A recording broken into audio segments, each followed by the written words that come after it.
Hola, buen día. En este video vamos a hablar acerca de un crédito hipotecario, donde vamos a comparar la deuda original y una reestructuración de la misma.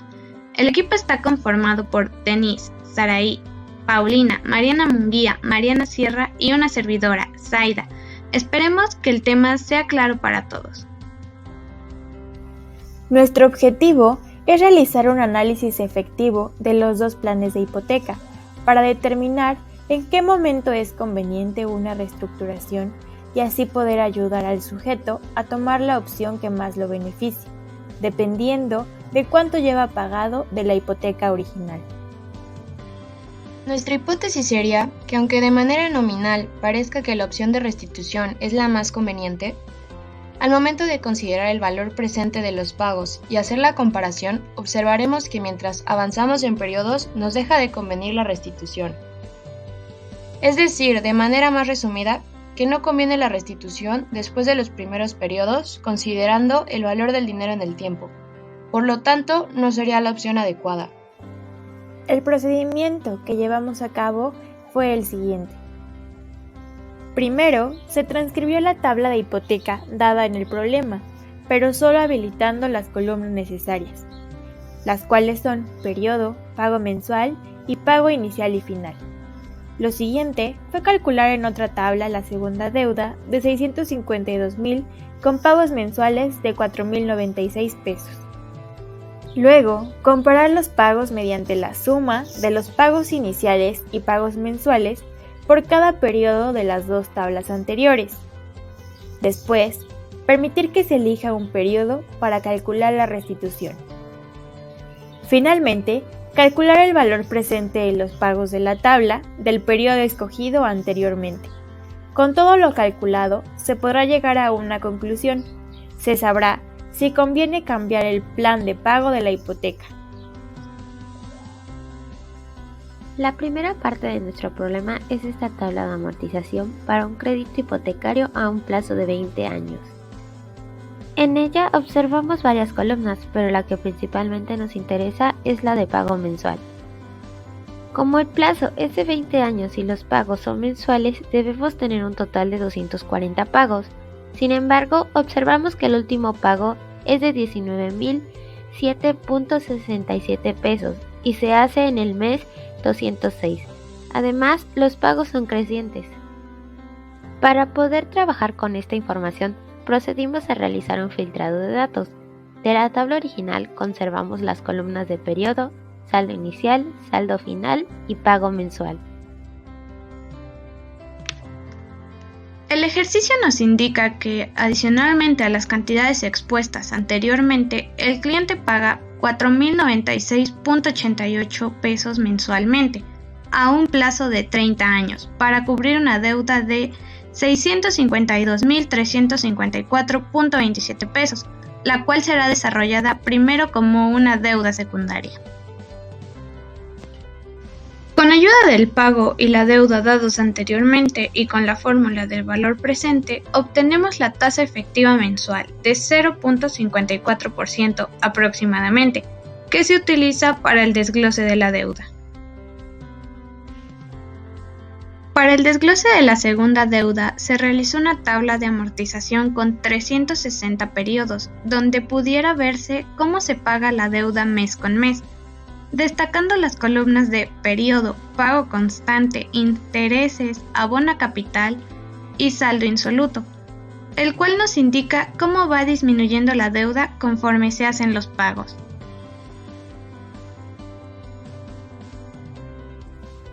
Tabla de comparación de pagos. La tabla de comparación de pagos es, como su nombre lo indica, una tabla que creamos con el fin de comparar los pagos que se hacen mensualmente en ambas deudas y los pagos que se harán con la restitución de la deuda. En la primera columna de la tabla tenemos los periodos mensuales. En total son 360 periodos, puesto que la primera deuda se cubre un plazo de 20 años y la segunda deuda se cubre un plazo de 30 años. En la segunda columna tenemos el saldo inicial. En este apartado sumamos el saldo inicial de la tabla de la hipoteca y el saldo insoluto de la tabla de amortización de la segunda deuda, lo que da como resultado el valor adeudado al comienzo del periodo. En la tercera columna tenemos el pago mensual. En esta sección sumamos los pagos mensuales de la tabla de la hipoteca y los pagos mensuales de la tabla de amortización de la segunda deuda. Esto es el total que se paga mensualmente para solventar ambas deudas. Por último tenemos la columna saldo final. En esta columna se hizo el cálculo del saldo final correspondiente al periodo, realizando la diferencia en cada periodo del saldo inicial y el pago mensual. De esta forma podemos comprobar que al término de los 30 años, ambas deudas se solventan por completo. Después de coleccionar todos los datos necesarios en las tablas anteriores, podemos comenzar la reestructuración. El primer paso es hacer una tabla que sea fácil de visualizar con los datos que necesitamos. Note que la sección rosa de la tabla son las 3 primeras columnas de la tabla de pagos para comparar que realizamos anteriormente, mientras que la sección morada contiene los encabezados de una tabla de amortización ordinaria. Posteriormente, lo que queremos es visualizar 360 tablas de amortización, una para cada periodo de la deuda original. Para esto utilizamos la función de Excel Buscar X como se muestra en pantalla. Lo que hace esta función es buscar el saldo sobre el cual haremos la tabla de amortización para conocer el respectivo pago en caso de una reestructuración en el periodo elegido.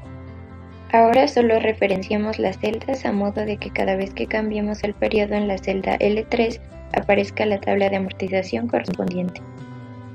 En esta parte mostramos las fórmulas para realizar la tabla de amortización. Las fórmulas continúan hasta el periodo 240, ya que es el número de periodos de la reestructuración ofrecido, donde la celda N4 es la tasa efectiva correspondiente a la tasa de la reestructuración, la cual se calcula dividiendo la tasa nominal ofrecida del 7.5% sobre 12 meses. Ahora nos interesa comparar ambos pagos, los de la hipoteca original y los de la restitución. Para eso hacemos uso de la fórmula Buscar X nuevamente para encontrar el pago de la hipoteca original correspondiente al periodo elegido, el cual provendrá de la tabla rosa columna Pagos para comparar, y para el pago con restitución simplemente referenciamos a la segunda celda de la columna Pagos de la tabla morada de amortización. Para finalizar esta primera parte ya podemos observar cómo serían los pagos con ambos planes en el mismo periodo. Posteriormente tenemos los apartados de valor presente pagos tabla 1, valor presente pagos tabla 2, suma valores presentes, valor presente tabla 1 y elección.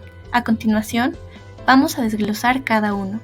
En la sección valor presente pagos tabla 1, calculamos el valor presente de los pagos de la tabla de comparación de pagos o tabla 1, pero la calculamos de acuerdo con el periodo que hayamos elegido, es decir, si nosotros elegimos el periodo 10, entonces calculará el valor presente de los 10 pagos que se realizaron.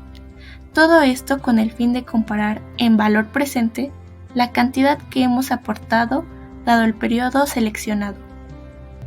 Posteriormente, tenemos el apartado de valor presente pagos tabla 2. Como su nombre lo indica, esta sección calcula, de acuerdo con el periodo que hayamos seleccionado, el valor presente de los pagos de la tabla de reestructuración de la deuda o tabla 2. Este apartado tiene el objetivo de traer a valor presente la cantidad que habremos de pagar si decidimos aceptar la restitución de la deuda en ese periodo. Enseguida tenemos la suma de los valores presentes. Aquí se calcula la suma del valor presente de los pagos de la tabla de comparación de pagos y el valor presente de los pagos de la tabla de reestructuración que calculamos en las secciones anteriores. De esta manera se calcula el total que se tendría que pagar si aceptamos la deuda en X periodo. A continuación, tenemos el valor presente de los pagos de la tabla 1 o tabla de pagos para comparar. Aquí se calculó el valor presente de todos los pagos de esta tabla. Por último tenemos el apartado de elección. Este apartado tiene dos posibles resultados: conviene restitución o continúa plan normal. Si el apartado suma valores presentes es menor que el apartado valor presente tabla 1, entonces es conveniente hacer la restitución de la deuda porque estaríamos pagando menos. Sin embargo, si el apartado suma valores presentes es mayor que el apartado valor presente tabla 1, entonces es mejor continuar con el plan normal, puesto que si hacemos la restitución estaríamos pagando más. Por ejemplo, si el periodo que elegimos es el periodo 10, Entonces se calcula el valor presente de los pagos. En este caso, la cantidad que ya se ha pagado es de 177,464.46 pesos. Después se calcula el valor presente de los pagos de la tabla de reestructuración o tabla 2. Esto es 2.193.517.75 pesos. Posteriormente se suman ambos valores y obtenemos un total de 2.370.982.22 pesos. Por otro lado, tenemos que el valor presente de los pagos de ambas deudas es de 2.496.730.33 pesos. Por lo tanto, conviene la restitución, pues estaríamos pagando menos. Como en un principio se mencionó, lo que queremos saber es si en este momento es conveniente para el cliente tomar la oferta del banco y de no serlo, a partir de qué momento lo es. Además de comparar los pagos que realiza el cliente en cada uno de los periodos, lo que debemos evaluar es la liquidez. ¿Hasta qué punto pagar la restitución a 20 años es mejor que lo que resta de los 30 del otro pago? Claramente no es conveniente tener la restitución después del año 10, entonces basta con comparar los pagos de los primeros 120 periodos. Así, llegamos a la conclusión de que hasta el periodo 17, la restitución del crédito del 7.5% a 20 años ofrecida por el banco es la mejor opción, ya que a partir del periodo 18 nuestros cálculos nos dicen que es mejor continuar con el plan inicial.